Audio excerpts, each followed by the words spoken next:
Je salue tous les frères et sœurs en Christ.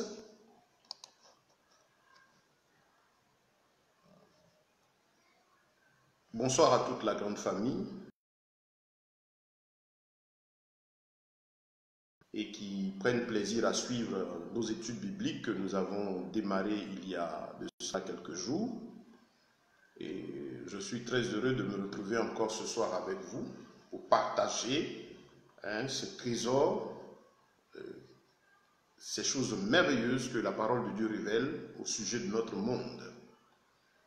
C'est un moment important, historique de l'histoire de l'humanité, où nous avons une crise sanitaire qui agit dans presque toutes les nations, qui impacte la vie socio-économique de presque tout le monde. Et donc, il est important aujourd'hui pour nous de comprendre tout ce qui nous entoure, qu'est-ce qui se passe, où allons-nous, c'est très important. Donc, c'est un réel plaisir pour nous d'être là.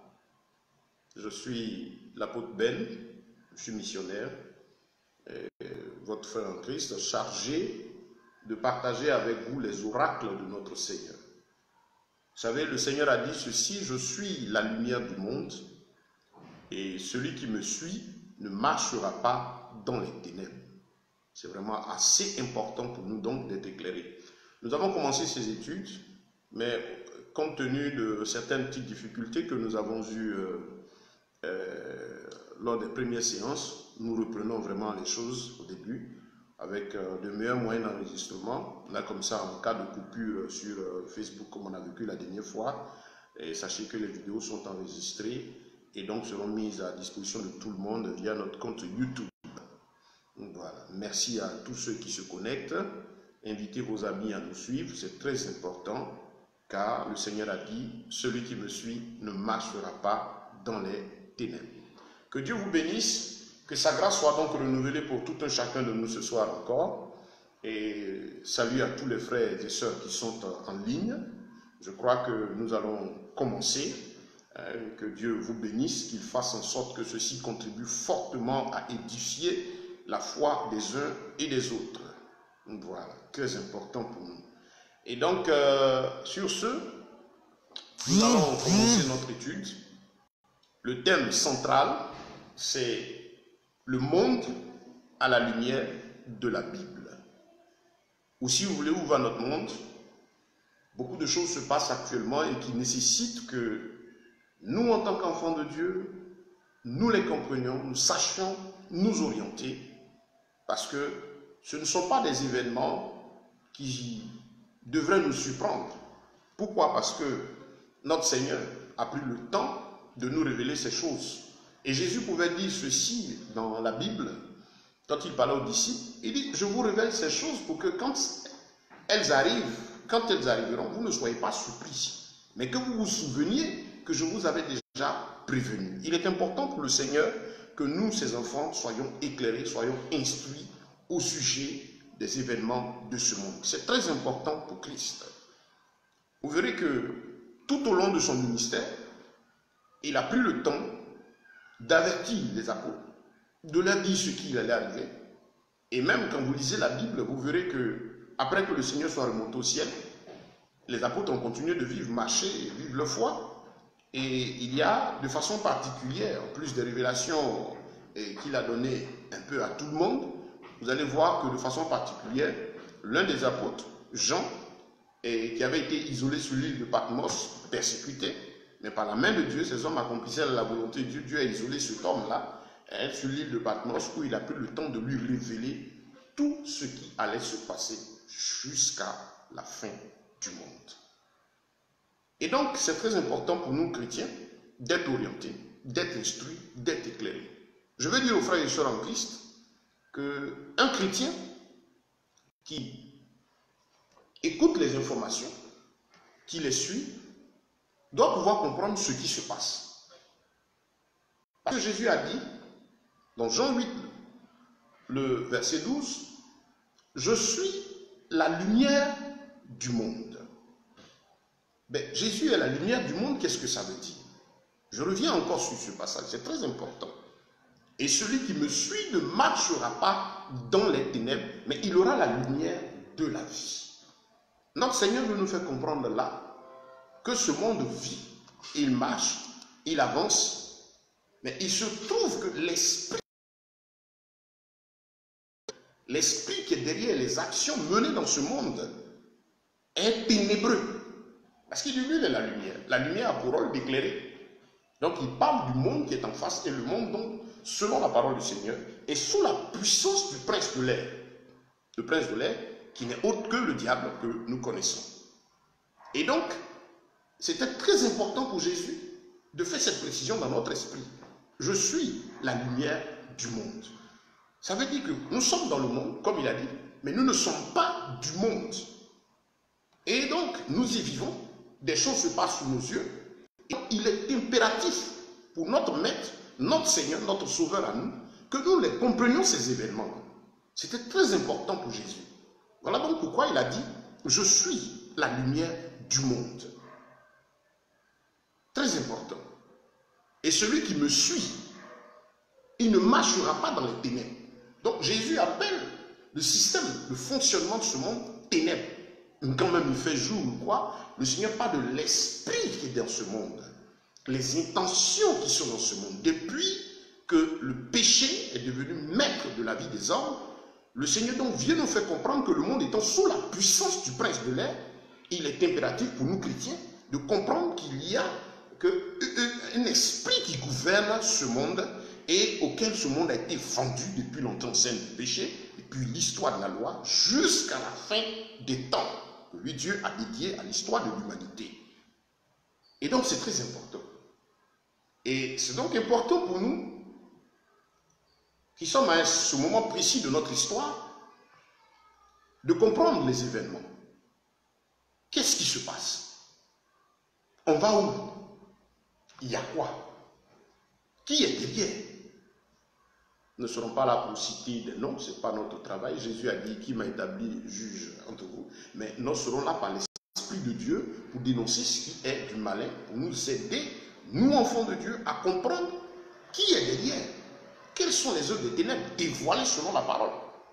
Je voudrais que, bien aimés frères et sœurs en Christ, vous compreniez une chose. Notre adversaire, le diable, il n'a pas peur c'est pas de nous qu'il a peur. Il n'a pas peur des derniers cris de bishop, de archibishop et tout ce que vous voyez. Parce que des gens ont trouvé que les noms de ministères simples que Dieu a donnés là, le Seigneur a parlé d'apôtres, prophètes, pasteurs, évangélistes, enseignants. Ils ont trouvé que c'est trop simple. Voilà, donc il faut mettre des noms dessus avec des démarches, des apparats, du bruit autour, mais ça ne fait rien au diable tout ça. C'est de la pure comédie parce que c'est la manifestation de l'orgueil de l'homme qui vient voler la gloire de Dieu pour que lui soit vu, lui soit adoré. Nous sommes dans une époque de l'histoire de l'humanité où les hommes disent il n'y a point de Dieu, ou même si Dieu est là, il n'agit plus. Et ils sont au temps de l'homme, l'époque du culte de l'homme. Voilà. Et ça, malheureusement, ça se répercute aussi dans le milieu chrétien, le milieu de la foi. Et regardez le monde aujourd'hui, c'est l'homme, le moi, le matu vu. Le diable a mené les hommes aujourd'hui au culte de leur personne. C'est-à-dire le péché même, là, que Dieu n'a pas pardonné. Parce qu'il n'y a pas de péché à part. Quand je dis le péché grave, le premier péché, c'était l'orgueil. C'est Lucifer, l'astre brillant, qui s'est levé contre Dieu, qui s'est voulu l'égal de Dieu. Et là, Dieu ne l'a pas toléré. Il l'a rejeté du ciel, la moitié. Lui et un tiers des anges, ils sont devenus ce qu'on appelle aujourd'hui les démons. Et le diable, plus que jamais dans ces dernières heures de l'humanité, travaille profondément à amener l'homme à s'aimer lui-même, s'adorer lui-même, se considérer lui-même. On parle aujourd'hui je ne sais pas, il y a une expression, la culture du moi, l'expression du moi, se construit une personnalité. Et donc c'est notre monde d'aujourd'hui. Si vous remarquez le comportement des hommes, quand vous regardez un homme qui va prendre son corps que Dieu a donné aussi simplement, pour être le temple du Saint-Esprit, il va le tatouer, faire tout ce qu'il faut, aller faire des chirurgies plastiques pour dire à Dieu, ben tiens, bon, le nez que tu m'as donné n'est pas bien, il faut le déformer. Des gens vont faire tout ce qu'ils veulent de leur corps. Les habillements aujourd'hui, plaqués, serrés comme des jockeys, on voit ça aussi à l'église, hein. Bon, c'est comme à Aladdin et tout ça, des chaussures bien serrées. On dit quoi? Il faut faire son atalakou, il faut se faire voir. Ce que nous voyons dans le monde, aujourd'hui, se trouve dans le milieu dit chrétien. Oui, malheureusement. Donc, on est à l'époque du culte de l'homme. L'homme dit qu'il n'a pas besoin de Dieu. Ça, c'est dans le monde. Et aussi, malheureusement, dans le milieu de la foi, les hommes disent quoi? Que tiens, là où ils sont, bon, ils sont devenus hyper puissants. Ils sont même des égaux de Dieu. Et c'est grave. On a vu les apôtres du Seigneur, on a vu Pierre et Jean, lorsqu'ils étaient devant le temple, et qu'ils ont eu à guérir ce malade qui était devant le temple lorsqu'il rentrait, qui tendait la main pour demander l'aumône. Et qu'est-ce que Jean a dit? Et Pierre, nous n'avons pas d'argent te donner. Mais au nom de Jésus-Christ, lève-toi et marche. On connaît la suite. Le malade s'est levé, le miracle s'est produit, il a marché. Extraordinaire. Et tout le monde tout de suite est venu pour prendre Pierre et Jean, les élever, les brandir haut comme étant des hommes exceptionnels. Et vous connaissez tout de suite la réaction de Pierre. Lui dit qu'ils ont déchiré le vêtement, symbole en Israël d'humilité, d'effacement, pour dire, tiens, non, ce n'est pas nous, non pas à nous, mais à Dieu, donner gloire à Jésus-Christ de Nazareth. Et c'était une occasion pour eux pour leur dire, ce Jésus que vous avez crucifié, parce que l'événement était tout frais, c'est lui qui a opéré ce miracle. Mais aujourd'hui, ce n'est pas ce qu'on voit, c'est le culte de l'homme.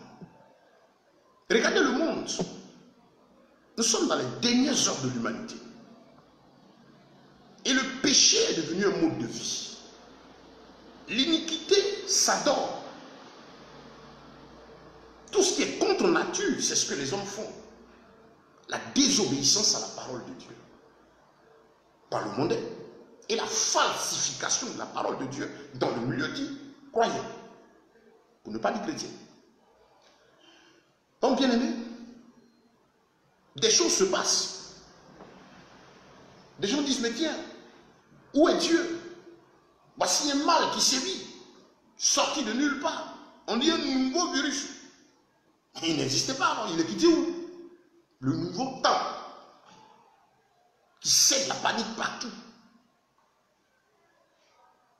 Au point où les nations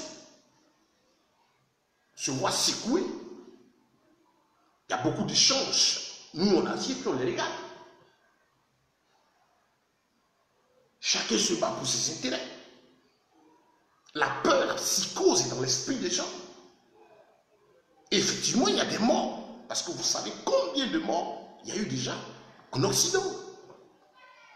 De nombreux morts, ce qui est déplorable parce que ce sont des âmes qui tombent et qui, malheureusement, pour la plupart, n'ont pas Jésus de Nazareth et meurent et vont en masse en enfer. Ça fait mal. On va tous mourir. Tu vas mourir. Si tu penses que tu vas mourir, on va t'enterrer. Ce corps, il va partir. Ce n'est rien. Ce que tu adules, là, ça va partir. Parce qu'en toi se trouve le souffle. Ce qui te fait, l'homme n'est qu'un souffle. Le grand roi David l'a dit. Et ce souffle-là remontera au Créateur. On va partir. Tu ne connais ni le jour, ni l'heure. Mais le problème, c'est où passerai-je l'éternité? Et donc, ça fait mal de savoir qu'une âme tombe, meurt sans Christ. Et c'est le cas, malheureusement, de la majeure partie de l'humanité. Regardez comment les gens vivent. Les gens s'en foutent. L'homme dit, les lois de Dieu, là, on n'en a pas besoin. Vous allez dans certains pays, les pays dits développés, pour la plupart même, ils disent que Dieu n'existe pas. Mais allez fouiller dans leur histoire, vous verrez que leurs parents, leurs descendants, leurs ancêtres étaient très attachés aux oracles du Seigneur pour s'aider. Mais ils disent aujourd'hui qu'ils n'ont pas besoin de Dieu. Quand vous dites que vous n'avez pas besoin de lui, ben ils vous laissent. Dans le livre de Lamentation de Jérémie, le Seigneur pouvait dire, qui dira qu'une chose, Lamentation, le chapitre 3, à cette époque-là, le peuple d'Israël pleurait, souffrait parce qu'il y avait une oppression, une douleur sur eux, et ils demandaient le secours du Seigneur. Et donc, qu'est-ce qui s'est passé? Il s'est trouvé que cette douleur a mené le peuple d'Israël à demander à Dieu, mais on se souvient de ce que tu as déjà fait pour nous.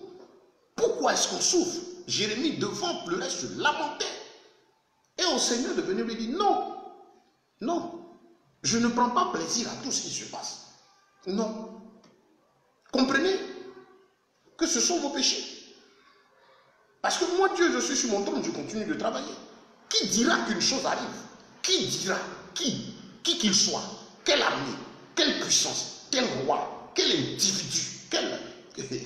Ces gros sacs vides qui se prennent pour des divinités sur terre. Qui dira qu'une chose arrive sans que lui, Dieu, ne l'ait permis? On regarde des gens qui sont contents parce que des gens peuvent perdre la vie à leur initiative. Vous suivez des films. Ça fait mal de voir des gens qui rêvent de voir d'autres mourir. Parce que dans leur science, dans leurs œuvres occultes, il faut que l'autre meure, qu'il souffre pour qu'il soit heureux. C'est un sorcier. Vous savez, la sorcellerie, on parle de sorcier, c'est-à-dire lanceur de sorts. Et vous avez cela à plusieurs niveaux. Le fait déjà de penser mal, de désirer le pire pour quelqu'un, c'est de la sorcellerie. Et à ceux maintenant qui passent à des actes un peu plus avancés. Il y a la sorcellerie, on parle de magie blanche là. Vous savez, il y a en Afrique ici, et on parle de ceux qui sont sorciers, qui sont cachés au village, qui bougent, qui font ceci, mais qui ne disent pas qui sont ouvertement, qui tuent dans le secret. On parle ils mangent la chair, ils ne mangent rien. Quelqu'un meurt, c'est le corps qui est là. C'est le diable qui les trompe. Le démon passe par eux pour s'en prendre au corps de l'homme, le tuer, le détruire. Et donc, ça, c'est ces sorciers, on en a aussi. C'est les mêmes sorciers qui sont assis à col blanc, bien assis, et puis qui réfléchissent pour voir comment est-ce que je peux faire pour créer tel problème ici, amener tel problème, empoisonner ceci, faire cela. Parce que je n'ai pas envie que des gens vivent. C'est de la sorcellerie. Gloire soit rendue à Dieu que ces individus passeront en jugement devant le trône de l'Éternel. Et donc, bien aimés, c'est important pour nous de comprendre que l'époque dans laquelle nous sommes là, est un temps où le monde va vers ça. On est à la fin. Ce n'est pas pour vous alarmer. Je n'ai pas de bonnes nouvelles pour vous quant à l'orientation de la vie du système mondial. Il va vers sa chute. La seule bonne nouvelle, j'ai deux nouvelles. La seule, c'est qu'il y a de l'espérance et qu'il y a quelqu'un qui s'appelle Jésus-Christ de Nazareth qui a payé le prix à la croix de Golgotha, qui a donné sa vie en sacrifice sur la croix. La Bible déclare qu'il a été crucifié pour nos péchés. Il a livré Satan, les démons et tous ceux qui les servent, leur puissance, il les a livrés publiquement en spectacle à la croix de Golgotha. Il a détruit leur pouvoir, il est descendu dans le tombeau, il a brisé la puissance de la mort et il est sorti vivant de ce séjour des morts-là, du tombeau. La Bible déclare ressuscitant avec lui, et de là, il est remonté à la droite du Père, d'où il intercède pour nous. Il nous a donné aujourd'hui son esprit pour qu'on tienne dans ce monde, parce qu'il sait que ce monde est fait pour passer. Et donc au Seigneur de faire en sorte que nous puissions tenir. C'est pourquoi le Saint-Esprit est là. C'est ça la bonne nouvelle. L'Esprit de Dieu est là pour nous aider. En tout cas pour celui qui accepte Jésus comme Seigneur. Pour l'aider à tenir, à tenir, à tenir jusqu'à la fin. Parce que l'objectif, c'est le royaume des cieux. L'homme marche en fonction des objectifs, c'est fixé. Voilà. Quel est ton objectif? Tu cherches sur quoi? Voilà, c'est en fonction de ça qu'on se comporte. Il y a les objectifs spirituels, les objectifs moraux et les objectifs physiques. Quand on parle de bien-être, selon la parole de Dieu, l'être, c'est-à-dire l'homme qui est en relation avec Dieu, a en lui l'esprit, l'âme et le corps, qui communiquent parfaitement avec le Créateur. Par contre, l'homme sans Dieu, la Bible appelle l'homme animal parce qu'il est livré à ses instincts. C'est l'âme, sa pensée et sa chair, sa partie spirituelle qui le met en relation avec le Créateur est mort. Et Je suis au regret de dire à ceux qui pensent qu'ils sont spirituels, qui sont mystiques, qui sont satanistes, qui sont ceci, la Bible les appelle aussi hommes animal. Ils vont dans un soi-disant monde spirituel, mais c'est un monde virtuel et faux, parce que leur maître Satan est le père du mensonge. Il leur fait voir des royaumes bizarres, et c'est ce qu'ils essaient d'imiter dans les films.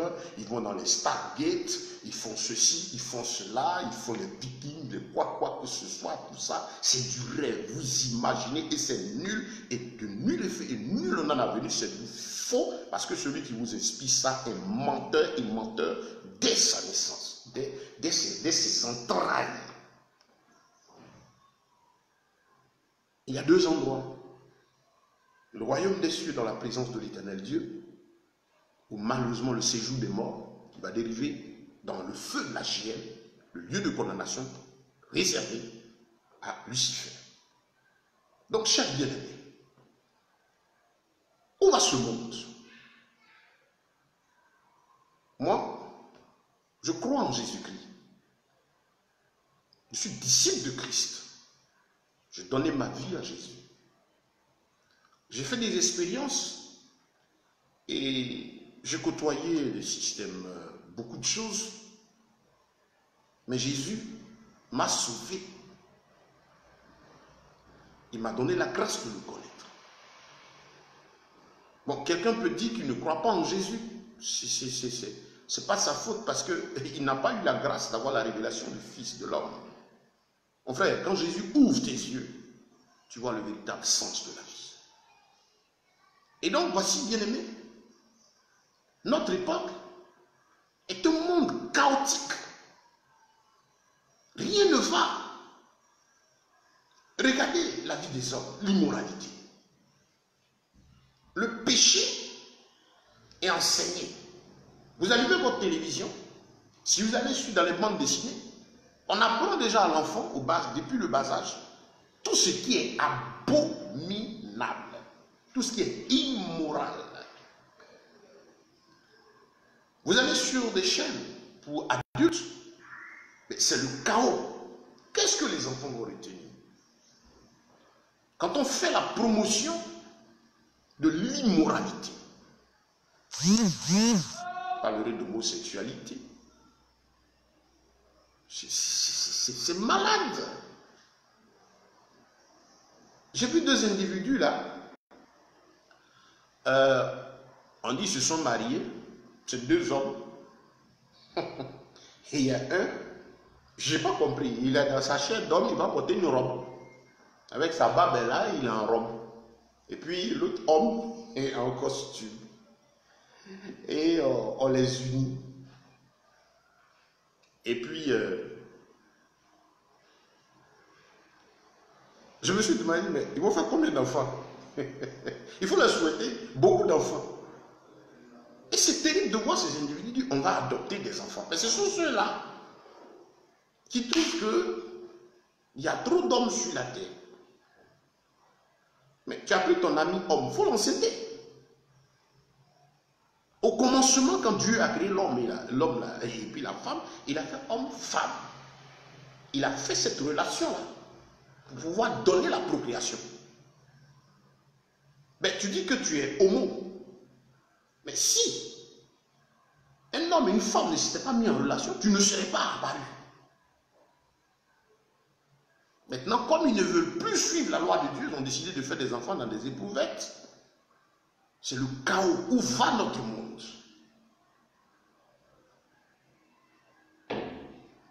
Aujourd'hui, vous trouvez des gens possédés par le diable qui vont trouver que tiens, avoir une vie intime avec le sexe opposé, il a vu tellement de plaisir, maintenant c'est les enfants, il veut les petites filles de 3 ans, 4 ans, et on dit il est pédophile. Désolation. Il est malade, c'est une maladie, c'est le diable, malheureusement. Et là, ça chute, la suite d'une telle chose, si vous n'avez pas accepté Jésus comme Seigneur et Sauveur, c'est l'enfer. Je plante un peu le décor, bien aimé. Regardez le monde vous-même. C'est le chaos. Nous sommes dans un monde où les gens, l'homme n'a plus de valeur L'homme s'estime lui-même et son prochain en face n'a pas de valeur. C'est lui-même qui compte. Les autres là, ils s'en foutent. Nous sommes dans un monde où on enseigne, il faut dominer l'autre, il faut le soumettre. On est dans un monde où l'argent est devenu le Dieu que tout le monde adore. Pour de l'argent, les gens tuent. Pour de l'argent, regardez par exemple les conflits qu'il y a actuellement au niveau de cette histoire, de cette crise sanitaire. D'autres Dieu on a découvert les remèdes, d'autres Dieu on n'a pas découvert parce qu'il y a beaucoup d'intérêts en jeu. L'argent est devenu le conducteur de la vie des gens. Regardez le monde. Des gens couchent avec des animaux. Regardez le monde. J'ai vu un documentaire où, je ne sais plus trop comment ils appellent cela, une dame qu'on a présentée, c'est une maladie. Là aussi, dans certains pays, il y a des lois, on leur a autorisé ça.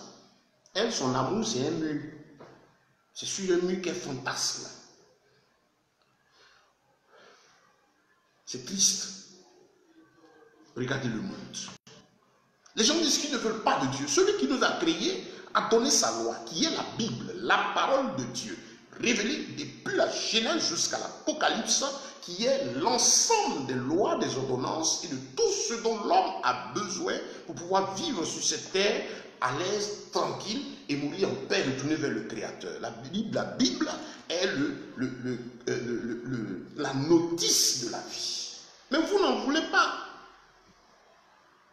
Mais si vous ne voulez pas de la Bible, vous ne voulez pas de la parole du Créateur, vous serez à la merci du diable et malheureusement de tous ceux qui ne veulent pas suivre Dieu et qui se sont laissés habiter par les puissances de l'enfer et qui n'aiment pas l'homme, qui sont heureux quand les gens souffrent. Il y a des gens qui sont heureux quand les autres souffrent, quand des possédés, des sorciers heureux, quand les autres souffrent, quand des enfants meurent. On est content de faire des documentaires pour montrer que dans certains endroits, des gens ont faim. Il y a des gens, quand vous les écoutez communiquer, ils ne peuvent jamais véhiculer l'espérance. C'est la mort, la désolation seulement qui véhicule, la psychose pour pouvoir faire souffrir les gens. Moi, je ne comprends pas ce monde. Je ne comprends pas une chose. Ceux qui sont dits puissants financièrement. Comment est-ce qu'un homme peut avoir 1 milliard? C'est déjà beaucoup, 1 milliard de francs CFA. Je crois que ça doit faire 1 milliard, ça doit faire peut-être 2 millions d'euros pratiquement, ou un peu, bon, 1,5 million d'euros, ou 2000 dollars si vous voulez. Et ça ne lui suffit pas. Il a envie d'en avoir 2. Quand il a 2, ça ne suffit pas, il faut 3. Il faut 4. Tu ne trouves pas que c'est une maladie? Parce que quand Dieu donne l'abondance, qui te permet une certaine abondance, c'est pour que tu puisses aussi assister les autres. Regardez des gens, quand on parle de leur fortune, je suivais un film où c'était un message codé, je le disais la dernière fois. Les messages des films d'Hollywood sont subliminaux, ils passent des messages codés. On présentait quelqu'un et on dit celui-là, à lui seul, sa fortune vaut tristement celle de plusieurs petits pays. Ça, c'est un film que je suivais récemment. Tu vas faire quoi avec tout ça? La Bible dit que celui qui arrose sera arrosé. Le peu que Dieu te donne, là, quand tu apprends à partager, Dieu même permet que tu sois une source de bénédiction aussi pour les autres. Regardez, c'est une maladie, l'amour de l'argent. Quelqu'un a déjà des affaires. Il va piller un État. Il va piller les biens de plusieurs. Et il a pris le marché, les affaires, il a mis ça sur lui. Il y a un autre qui vient encore, il prend, mais tu vas où avec? Et comme je dis toujours, je bénis Dieu. Parce que faites une remarque, Dieu permet que le bien mal acquis, c'est-à-dire celui qui l'obtient par la mauvaise manière, ce bien-là ne le satisfera jamais. Et Dieu permet la chose ainsi pour qu'un jour on l'attrape ou qu'il soit puni par les juges de la terre ou qu'il finisse mal.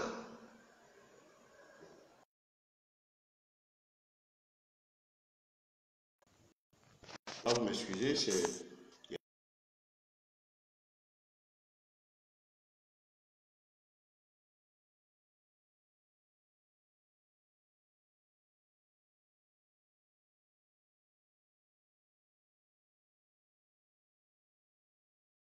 Donc je disais que c'est une maladie. Je ne sais pas qu'est-ce que les gens recherchent. Donc comprenez qu'un individu à qui 1 milliard, 2 milliards ne suffisent pas, il est malade. Il est possédé par maman. La Bible dit que celui qui court pour s'enrichir ne manquera pas d'être puni par les juges, mais que celui qui amasse peu à peu s'enrichit sûrement. Et c'est la bénédiction de l'Éternel qui enrichit. Et elle n'est pas suivie de chagrin. Moi, je préfère ce qui vient de Dieu. Ce qui vient du travail de mes 10 doigts. Il m'a dit de travailler mes 10 doigts. Je suis missionnaire, je suis pasteur. J'entreprends. Je travaille avec mes 10 doigts. Pour gagner le pain, me nourrir ma famille et venir aussi en soutien à tous les nécessiteux, tous ceux que je rencontre. Voilà pourquoi je me bats.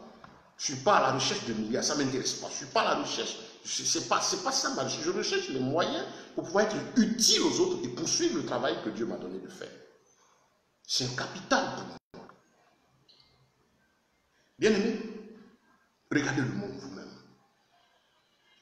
Et comprenez. Maintenant, pour nous-mêmes qui sommes chrétiens, regardez le chaos. Quand des gens ont choisi de voler la gloire de Dieu. Regardez le chaos. Quand des gens ont choisi de travestir les oracles du Seigneur.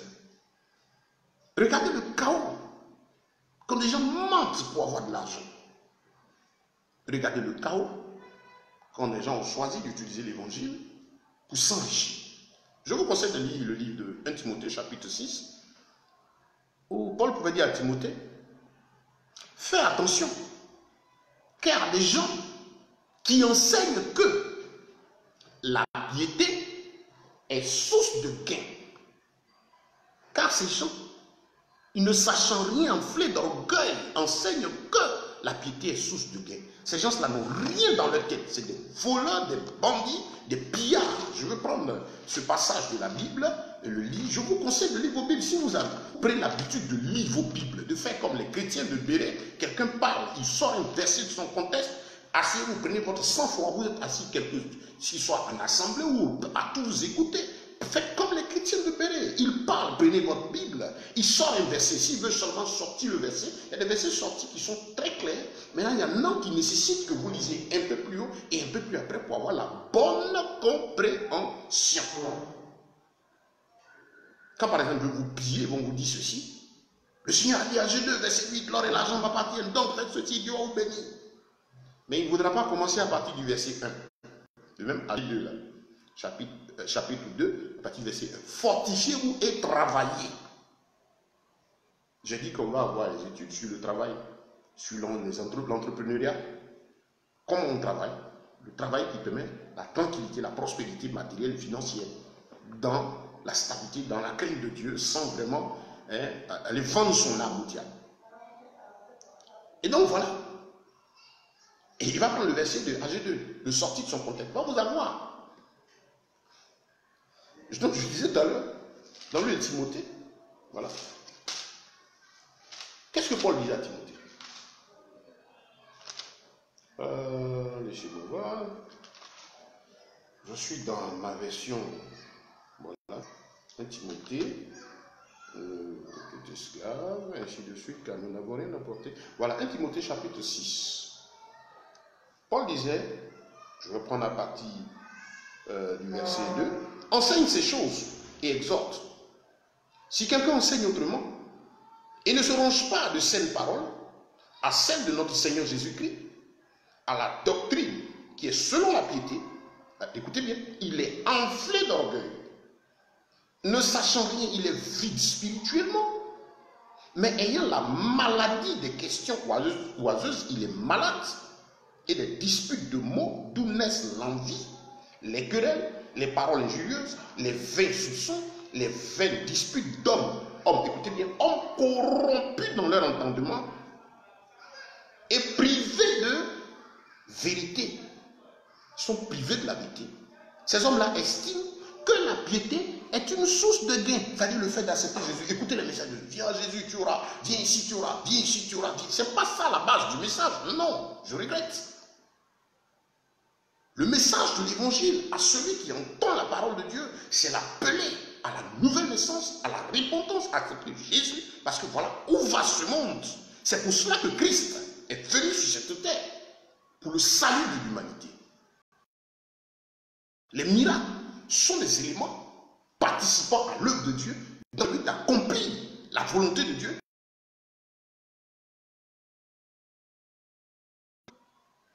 Et donc, Paul dit, oh, la piété avec le contentement est un gain. Voilà. Car nous n'avons rien apporté dans ce monde et il est évident qu'on ne va rien apporter. Je ne suis pas en train de parler de je ne prêche pas la pauvreté, non. Je vous dis que moi-même je suis entrepreneur, je travaille. Mais il ne faudrait pas qu'on utilise la parole de Dieu pour séduire la multitude. Quand il s'agit de parler de travail, enseigner aux gens que pour gagner l'argent, pour gagner le pain, il faut travailler avec les 10 doigts. Il faut enseigner aux gens qu'il faut entreprendre. Par exemple, il ne faut pas rester salarié toute sa vie. Voilà, parce que le salaire, on va venir à ce sujet, le premier travail que Dieu a créé ne fut pas une activité salariale. Non. Le salaire, l'emploi est né suite au péché. Sinon, le premier travail fut libéral. Ce qu'Adam a fait. Et même quand Dieu l'a maudit et qu'il est sorti d'Éden, le Seigneur a dit, c'est à la sueur de ton front que tu vas manger. Écoutez bien, la sueur du front, le front qui est symbole de l'intelligence. Le Seigneur disait à Adam, tu vas poursuivre ton activité libérale, entrepreneuriale, mais tu vas encore avoir souffert plus pour gagner ton pain. L'emploi n'existait pas encore. Et donc, travailler à la sueur du front, c'est dans le domaine de l'entrepreneuriat, tu vas réfléchir, fournir des efforts pour gagner ton pain. Et ça, Dieu a adressé à Adam et à travers lui à toute l'humanité. Ce n'est pas une affaire d'être chrétien. Celui qui entreprend, qui s'assoit, qui réfléchit, qui analyse, qui pense et qui met cela en pratique, il gagnera son pain. Mais ça ne veut pas dire qu'il va au ciel. Ok? C'est très important. À ne pas confondre avec l'emploi. L'emploi qui est né. Et on verra l'histoire un jour. Je suis allé me quitter pour avoir un salaire. Il y a des lieux de souffrance, de douleur, et ainsi de suite.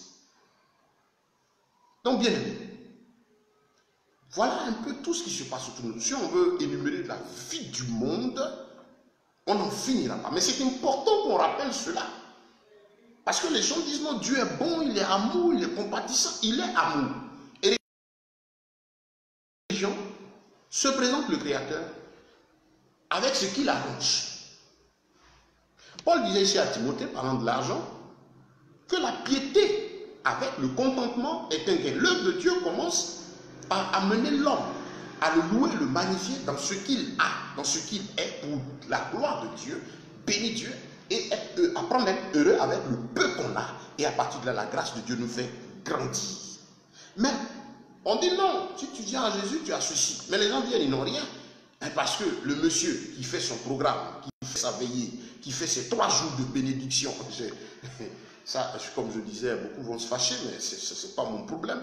Mais on dit 3 nuits de changement. Mais pendant ces 3 nuits et ces programmes organisés par les gens, en fait, arrêtez-vous et puis réfléchissez un peu. C'est la vie, c'est la situation des gens qui changent pendant ces 3 nuits ou bien pendant la veille. C'est la situation du gars, du businessman qui est en avant. C'est sa situation lui qui change. J'ai suivi une vidéo où ils sont des pasteurs, c'est triste. Où on dit money come to me now. Pendant le programme, dit chacun va appeler la prospérité à l'instant T dans sa vie. Tu t'as dit change à l'instant, c'est pas demain, c'est pas la foi. Voilà le message. Et donc, vous voyez l'assemblée en bas. Et puis les gens tombent les mains. Money come to me now.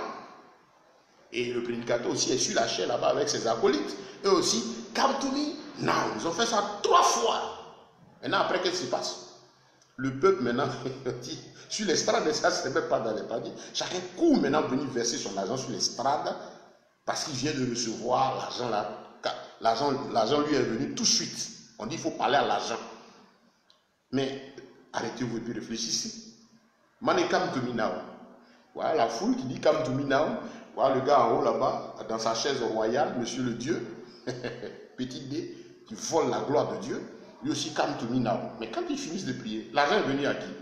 Mais l'argent est venu du bas vers le haut. Et c'est ainsi que ça se passe tout le temps.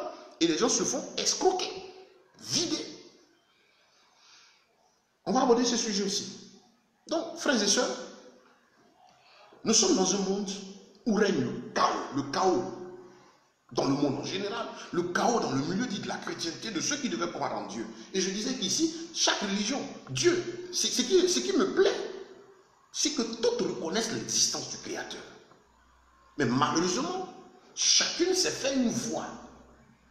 Et l'homme ne veut pas l'adorer selon sa voix. Il y en a qui disent que ils sont des réincarnés. J'avais une fois une dispute avec un mystique et je lui ai demandé ceci. Il dit que lui, il est réincarné. Je lui ai demandé, c'est bien. Il dit non, il avait une vie antérieure et tout. Je dis, ouais, ça c'est bien. Bon, je voudrais que tu m'expliques un peu, s'il te plaît, il faut m'expliquer un peu ton passé, quoi, ce que tu étais avant d'être là où nous sommes là. Et puis il est là, il regarde. Non, si tu es réincarné, c'est que au moins tu étais quelqu'un avant. C'est du n'importe quoi. Non, il était dans tel corps, il est revenu ici. Il faut expliquer. Le diable vous trompe. Jésus-Christ est le chemin, la vérité, la vie. Sans lui, c'est la mort. Le ciel et la terre lui appartiennent. Et votre souffle de vie qui est en vous là appartient à Christ. Qui vous fasse la grâce de le connaître. C'est un don, une grâce excellente. Que le Seigneur se révèle à vous pour vous sauver. S'il n'a pas fait, vous êtes perdu. Ça ne vous servira rien tous ces médias, ça ne vous servira rien toutes ces richesses sur la surface de la terre. Si vous perdez votre âme, la Bible déclare ceci, que servira-t-il un homme de gagner le monde s'il perd son âme?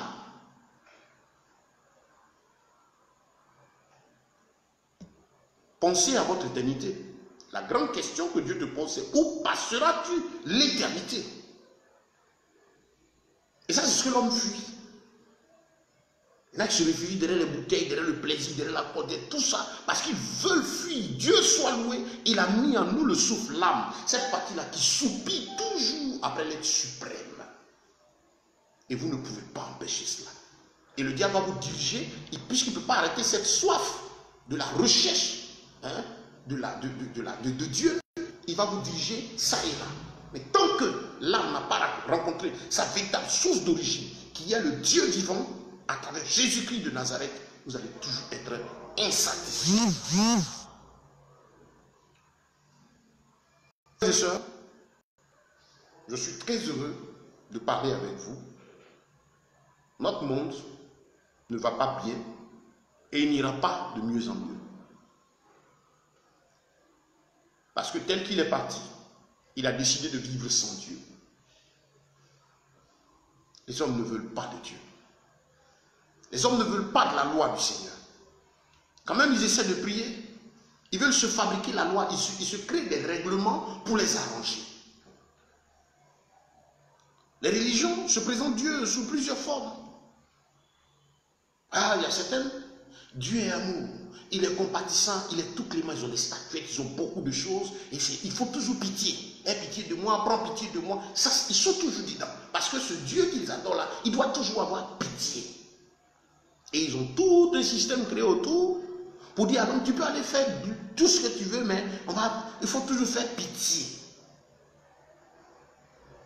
Il y en a un, il est tout clément, tout miséricordieux. Il est là pour pardonner. Dieu est là pour pardonner seulement. Vous allez trouver votre statue, votre robot que vous programmez. Il y en a aussi, il est puissant et ainsi de suite. Et il y a une chose, cette face de Dieu que tout le monde redoute et fuit véritablement, c'est que Dieu est juste. Il est justice. Et les hommes fuient la justice de Dieu. La Bible déclare qu'il est plein d'amour, plein de compassion. Il est sévère dans ses exigences. Il respecte sa parole. Voilà pourquoi il ne laissera jamais le péché impuni, à moins qu'on ait accepté Jésus-Christ comme Seigneur et Sauveur et qu'on l'ait laissé rentrer dans notre vie pour la transformer, lui donner un véritable sens bien-aimé. Chers frères et sœurs, je vous invite à vous arrêter. Vous qui croyez en Jésus, n'ayez pas peur. Ça, on parle aujourd'hui de crise sanitaire. Mais il va encore arriver des difficultés économiques qui vont suivre. On n'est même pas arrivé loin. Parce qu'il faut que ça arrive. Il y a beaucoup de choses qui se présentent. Ce monde n'ira pas de mieux en mieux. Pourquoi? Parce que les gens ont décidé de vivre sans Dieu. Malheureusement, des milliers de gens meurent. Regardez combien de personnes sont mortes là, dans cette situation. Enterrées dans des conditions difficiles où leurs enfants ne peuvent même pas aller le voir. À un moment, ça témoigne, où est Dieu? Pourquoi? Et c'est là que les hommes se rappellent que Dieu existe. Ah, le bon Dieu, non, il est le Dieu de justice. Il là, il regarde, il dit, rien n'arrive sans que lui, Dieu n'ait permis. Que c'est de lui que viennent les maux et les biens. Le bien, vous êtes d'accord, ce bien qui donne la paix, la tranquillité. Je ne parle pas du faux bien que le monde donne, qui est suivi de chagrin, parce que Satan se donne du bien. Il peut tout te donner pour faire de toi un homme puissant, plein d'orgueil, mais t'emmener en enfer. Oui, ça, c'est son objectif. Et je parle du bien véritable qui donne la paix du cœur, la paix dans l'âme, ce bien qui te restaure, qui donne la joie de vivre, qui donne de l'espérance. Et ça, c'est que ça vient de Dieu, on n'a pas de problème avec. Et il y a que le Seigneur aussi dit, c'est de moi aussi que viennent les mots. Ah, ça c'est une partie difficile. Ce n'est pas pour dire que c'est Dieu qui a créé ce mal impur, ce virus, pas pour dire que c'est Dieu qui l'a créé. Mais quand le Seigneur dit que c'est de moi que viennent les mots, c'est pour parler de sa souveraineté, de sa toute-puissance sur l'univers tout entier. Pour dire qu'il règne. S'il dit que telle chose arrive, elle arrive. Des hommes peuvent décider, mais si Dieu a dit ce n'est pas encore le moment, ce ne sera pas le moment. Il parle là de sa souveraineté, de sa puissance, de sa force sur tout ce qui existe, bien-aimé. Et il te dit par là que si le mal t'a atteint, c'est certainement pour trois raisons. Il y a trois raisons pour lesquelles l'homme peut passer par l'épreuve. On peut traverser la difficulté parce qu'on est éprouvé. Trois raisons pour lesquelles l'homme peut passer par la difficulté. Il y a des difficultés qui sont là, qui sont nécessaires, qui font partie de l'école de l'éducation. Mais tu sais, Dieu forme, il éduque, il n'y a rien de facile. Regardez même la naissance, la venue de l'homme, elle passe par la rencontre entre le gamète mâle et femelle, hein, et puis il y a ce croisement, le l'œuf naît, il se développe, va passer 9 mois, parce qu'il faut qu'il fasse 9 mois, et l'homme naît, grandit, ainsi de suite. Ça, c'est l'épreuve, la formation de la vie. Donc, on peut traverser des moments difficiles parce qu'on est éprouvé, éduqué par Dieu. Ça, c'est utile. Et là, quand vous êtes dans une épreuve, tout ce que vous pouvez demander à Dieu, c'est de vous aider à tenir ferme, garder la foi. Et quand c'est l'épreuve du Seigneur que vous craignez Dieu, vous allez vous rendre compte qu'il y a la petite voix du Saint-Esprit dans votre cœur qui vous dit tiens ferme, qui vient, qui vous console, qui vous aide à continuer. Il y a aussi là, donc, deuxièmement, la difficulté qu'on traverse. Parce qu'on a péché. Parce qu'on est sorti de la voie de Dieu. La difficulté qu'on traverse parce que nous n'obéissons pas aux lois du Seigneur. Oui. Et là, on peut donc comprendre que je souffre parce qu'il y a le mal. C'est comme ce qui se passe dans le monde actuellement. C'est un mal qui est là à cause du péché de l'humanité. Il y en a qui vont dire, oh, tu exagères. Non, vous ne voulez pas suivre la loi de Dieu. Vous dites que vous n'avez pas besoin du Seigneur, vous n'avez pas besoin de sa parole. Vous avez besoin de chanter, danser, crier, vociférer. Vous avez besoin qu'on vous chante, qu'on vous adule. Vous avez besoin qu'on parle de vous. Quand même encore vous dites que vous voulez prier Dieu, vous voulez le faire à votre manière. Quand même vous dites que vous voulez vous servir Dieu, vous voulez être adoré avec des apparats, et escorté par des gens, ainsi de suite. Regardez le monde. Et donc, quand on est loin de Dieu, ben, de l'autre côté, on a un ennemi qui s'appelle le diable.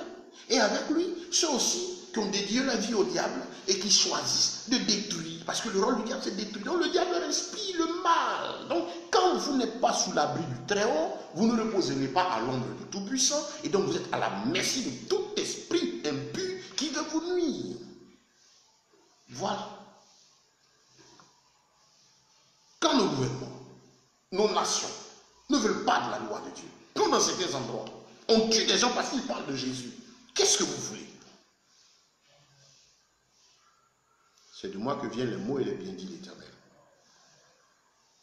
Donc cette situation est C'est parce que l'iniquité est là. Et ce n'est que le début, il y a encore d'autres choses. Mais on parle, c'est vrai, il y a eu assez de monde. Mais il y a des gens qui meurent tous les jours, il y a des choses bizarres qui se passent.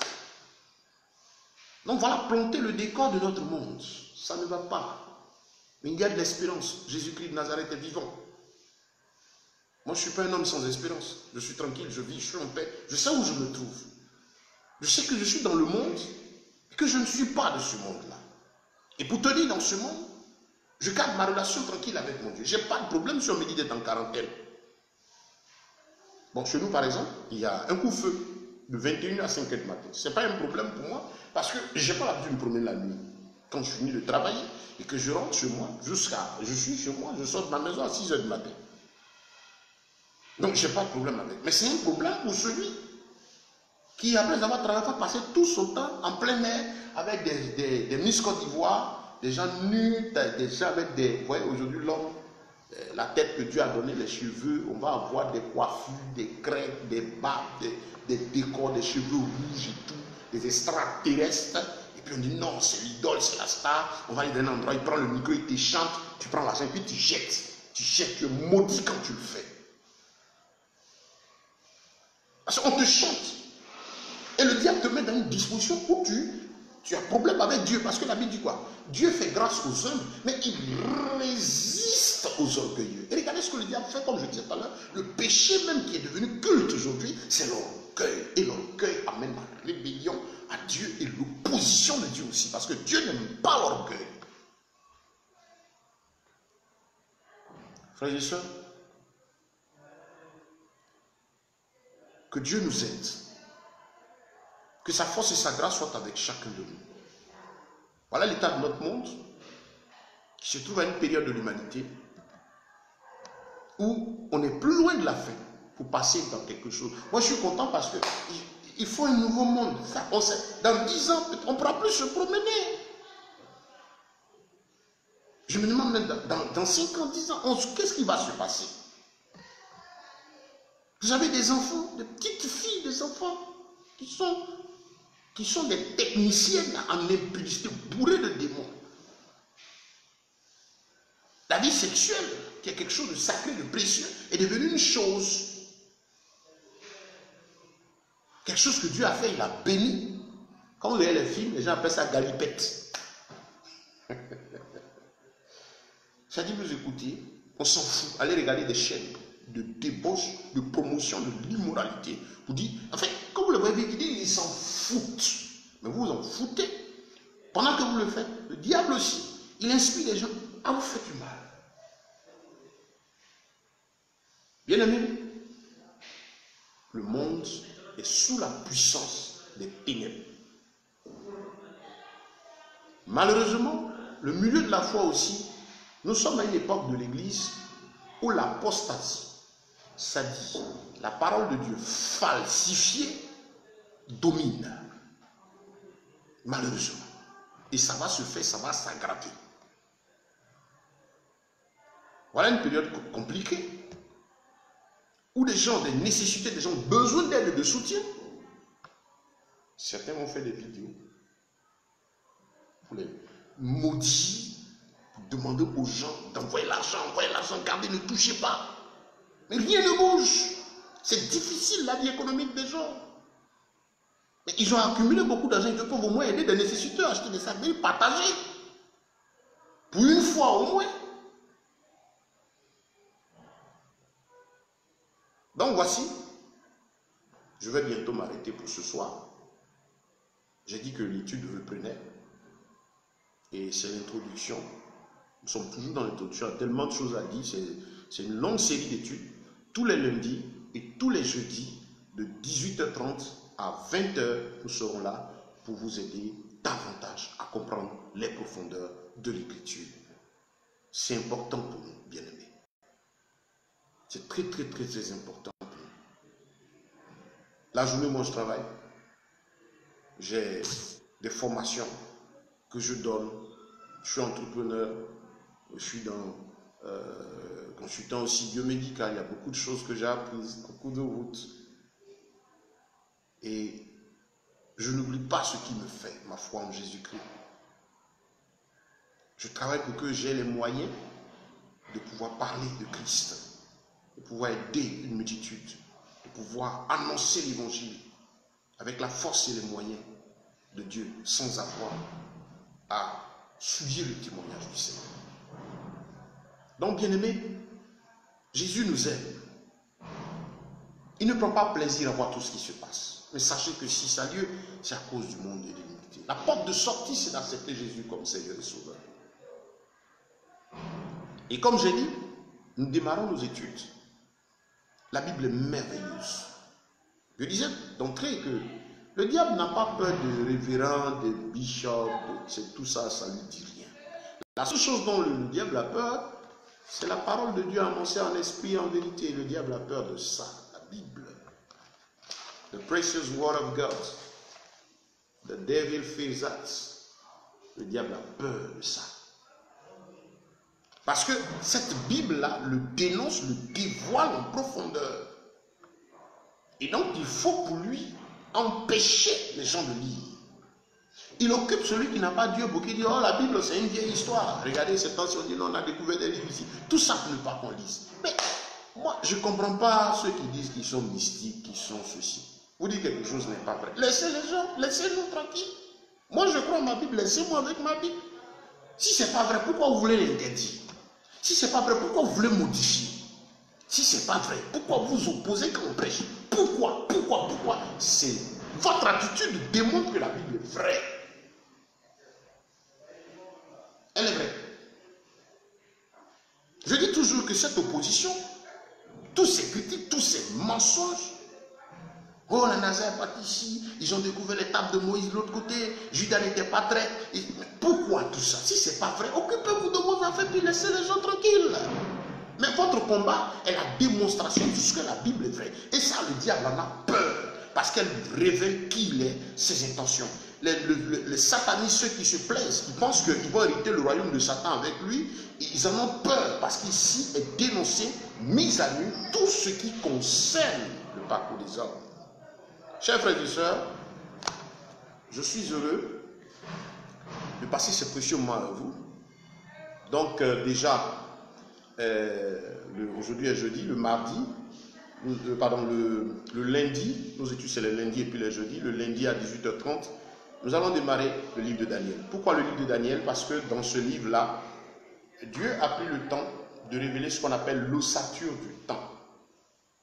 Vous savez, Daniel, qui signifie juge, l'Éternel est juge, c'était un jeune juif qui a vécu à une époque où le peuple d'Israël avait été déporté de ses terres par le roi babylonien Nabuchodonosor, ou Nebuchadnezzar, suite au péché répété du peuple d'Israël.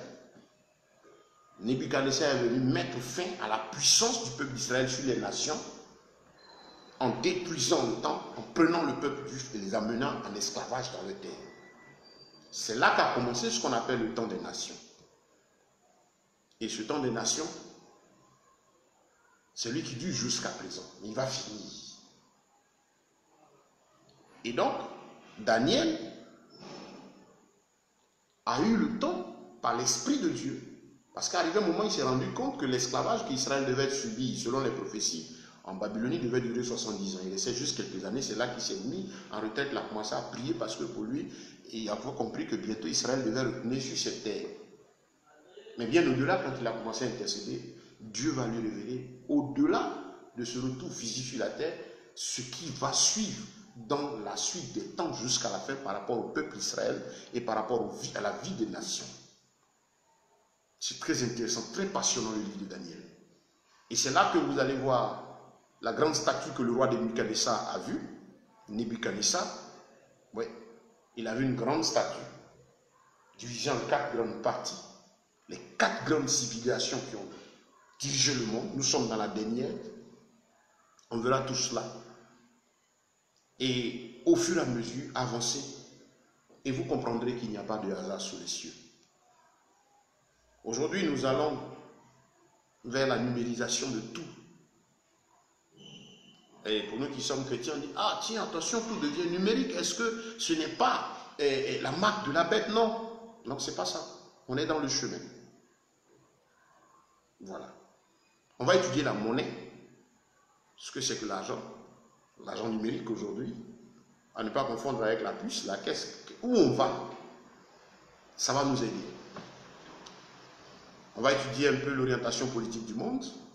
C'est un mouvement qui se passe pour que vous sachiez qu'on va vers un gouvernement mondial. Il le faut.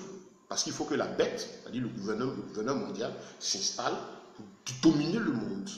Il y a le 3e temple de Jérusalem qui doit être reconstruit, parce qu'il faut que le faux prophète, qui est ce leader charismatique, spirituel, religieux du monde, hein, qui va dominer, parce qu'ils sont en train de créer une seule religion, et ce dernier doit aller là-bas jusqu'à se réclamer Dieu, dans le 3e temple qui va être reconstruit. Toutes ces choses doivent arriver. Et bien, gloire soit rendue à Dieu. Il y a un événement intéressant qui s'appelle l'avènement du Fils de l'homme. Jésus doit revenir, comme il est monté au ciel, venir lever l'Église. Ceux qui auront gardé la foi, dans la victoire jusqu'à la fin. Donc, commencez à lire votre livre de Daniel. J'ai repris l'enseignement, repris les enregistrements pour que ce soit bien mis à la disposition de tous. Et donc, pour ce soir, je vais m'arrêter en priant que la paix du Seigneur soit sur chacun de vous. Et nous avons une chaîne YouTube. Je vais vous donner le lien tout à l'heure sur mon compte Facebook. Je me réjouis de ce que vous êtes restés avec nous. Cela vous a fait du bien. Continuez de partager l'information. Et si vous êtes aussi là, que vous êtes intéressé à en savoir mieux sur l'entrepreneuriat, j'ai beaucoup d'activités. Sur mon compte, vous allez voir que je fais certaines publications sur le travail, sur des entreprises, sur le système, sur les investissements. Tout ça, nous étudions ces choses parce que la Bible parle d'investir, la Bible parle d'entreprendre, la Bible parle de travailler les guidoirs à la sueur de front. Qu'est-ce qu'on peut faire de bon? Toutes ces choses, ne soyez pas étonnés de voir ça sur ma page. Oui, parce que je suis dans le marketing, dans les affaires saines, légales, des choses qu'on peut faire qui font du bien à l'âme. Dans le but, ma recherche, je ne sais pas d'être milliardaire, ça ne m'intéresse pas. Et je le dis, et ceux qui me connaissent, je le dis, ça ne m'intéresse pas. Je cherche les moyens qu'il faut pour pouvoir gagner mon pain et aider la multitude de personnes auxquelles j'ai affaire. Dans mon milieu, je sais ce que c'est qu'avoir faim, je sais ce que c'est que ne pas être capable de payer sa maison. C'est des choses que j'ai vécues. J'ai vu certaines choses et donc je me bats tous les jours pour que j'ai ce qu'il faut pour pouvoir aussi aider les autres. Ça veut dire déjà que j'arrive moi-même à satisfaire mes besoins et aider les autres. Donc, bien-aimés, que Dieu vous bénisse, qu'il vous fortifie. Je puis vous dire par rapport à ces événements, n'ayez pas peur. N'ayez pas peur. La peur, c'est ce que le diable vous inculque. Mais soyez sereins, car celui que vous adorez, allez lire Éphésiens chapitre 2. J'aime ce passage. Éphésiens chapitre 2. Allez le relire. La Bible déclare ceci, que le Seigneur, au verset 6, nous a fait asseoir dans les lieux célestes. C'est-à-dire, je suis ici, mais mon assise, ma base, ma force, mon assurance est dans le royaume des cieux. Il nous a fait asseoir avec lui dans les lieux célestes. On a un fondement spirituel inébranlable. Et au verset 10, il nous a créés en Jésus pour de bonnes œuvres. Nous sommes assis. On est là physiquement, mais notre assise est en Christ dans le royaume des cieux. Et donc Satan ne peut rien nous faire. Il peut toucher à la chair, il peut toucher à notre corps, mais il ne peut pas toucher à mon esprit, ni à mon cœur, ni à mon âme. Jamais. Parce que là, il est habité par Jésus de Nazareth. Et c'est ce qu'il faut dire à ce monde. Prier, intercéder, au plan sanitaire, respecter les règles qui sont données, parce que c'est un mal qui sévit.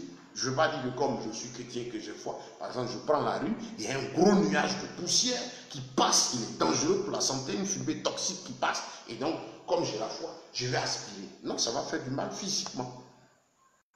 Et je prends mes dispositions pour me protéger. Mais spirituellement, je sais que la disposition spirituelle, c'est-à-dire l'Esprit de Dieu en moi fera que ces choses ne triompheront pas de moi. Mon corps peut être atteint, mais cette chose qui atteint ma chair ne pourra pas me détruire jamais. Parce que spirituellement, même si je meurs physiquement, j'ai la paix et le royaume des cieux que Dieu m'a donné. Et pendant que je suis ici, ce n'est pas un individu qui va décider de l'arrêt de ma vie. Parce que si ma vie doit s'arrêter aujourd'hui, c'est que c'est le choix créateur. C'est Dieu qui l'a décidé. Gloire soit rendue à Dieu. Soyez en paix. Continuez de prier pour l'humanité. Nous devons continuer d'intercéder. De prier. Regardez bien, suivez comment ils sont en train de se battre entre eux. Tout ça, c'est le plan de Dieu. Parce que Ils veulent bien aller plus vite. Le diable, il laisse très peu de temps, il veut aller plus vite. Mais il y a beaucoup de choses que Dieu n'a pas fait. Il y a beaucoup d'âmes à sauver. Il y a l'évangile vrai, la parole qui appelle à la repentance, à prêcher. Et ces choses doivent être faites. Que Dieu nous bénisse. Que le nom du Seigneur soit glorifié. Pour ceux qui vont prendre l'habitude de nous suivre, comme je dis toujours, je ne suis pas défenseur d'une religion, ça ne m'intéresse pas. Je ne suis pas défenseur d'un être humain se réclamant serviteur. Ce n'est pas mon travail. Mon rôle, c'est de défendre. Comme l'apôtre Paul a dit, j'ai été établi pour la défense de l'évangile. Je suis prédicateur. Ce que je vois écrit, c'est ce que j'enseigne. Et donc, celui qui cherche la vérité, il trouvera que ça va lui faire du bien. Même s'il se trouve dans des dispositions qui sont contraires à cette écriture, ça va le choquer, mais l'amener à la repentance. Nous sommes là pour que le nom de Jésus-Christ soit glorifié. Que Dieu bénisse vos vies, qu'il bénisse vos différentes familles. Ça a été un réel plaisir pour nous d'être avec vous. Demain dans la journée, tous ceux qui sont sur ma page, je vais vous inviter à suivre avec nous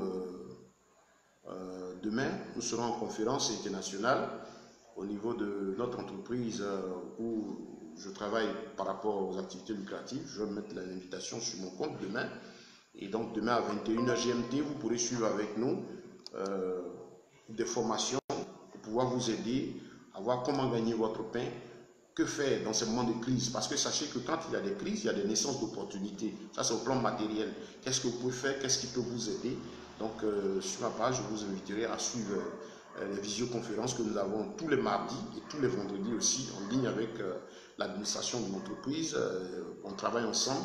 En tout cas, j'aime bien cela parce que je travaille à nourrir l'esprit, je travaille à nourrir l'âme, je travaille à nourrir le corps. Nourrir le corps, c'est le pain. Comment vous faire pour que les gens aient la nourriture spirituelle? Vous me trouverez là. Enseigner la parole de Dieu pour qu'on soit à l'aise, vous me trouverez là. Enseigner pour que les gens puissent gagner leur pain, soient équilibrés, vous allez me trouver là. Parce que notre bataille, c'est votre bien-être dans la crainte de Dieu, afin que Jésus-Christ soit glorifié. Bonne nuit à tous. Ça a été un réel plaisir pour moi d'être avec vous. Salut à tous ceux qui nous ont suivis, de près comme de loin. Mais je rappelle que les vidéos sont enregistrées. Vous pouvez les partager avec vos amis et connaissances. Voilà, nous avons fini pour aujourd'hui. Et voilà. Et donc, que Dieu vous bénisse. Rendez-vous le lundi à 18h30. Donc là, nous allons aborder les sujets de fond. Ce sera intéressant de voir l'histoire de la statue de Nebuchadnezzar, les 4 grandes civilisations qui se sont enchaînées, celle qui tient actuellement, comment les choses vont finir. Nous sommes dans le cours de nos études. Que la grâce de Tout-Puissant vous soit renouvelée. Voilà, merci. Tout à l'heure, quand je finis, je vais vous mettre aussi le lien de mon compte YouTube où vous allez pouvoir retrouver cette vidéo et puis d'autres vidéos, d'autres enseignements.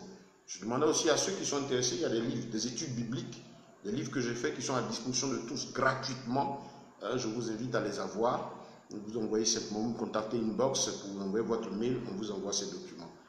Que Dieu vous bénisse, que sa puissante grâce repose sur chacun de vous.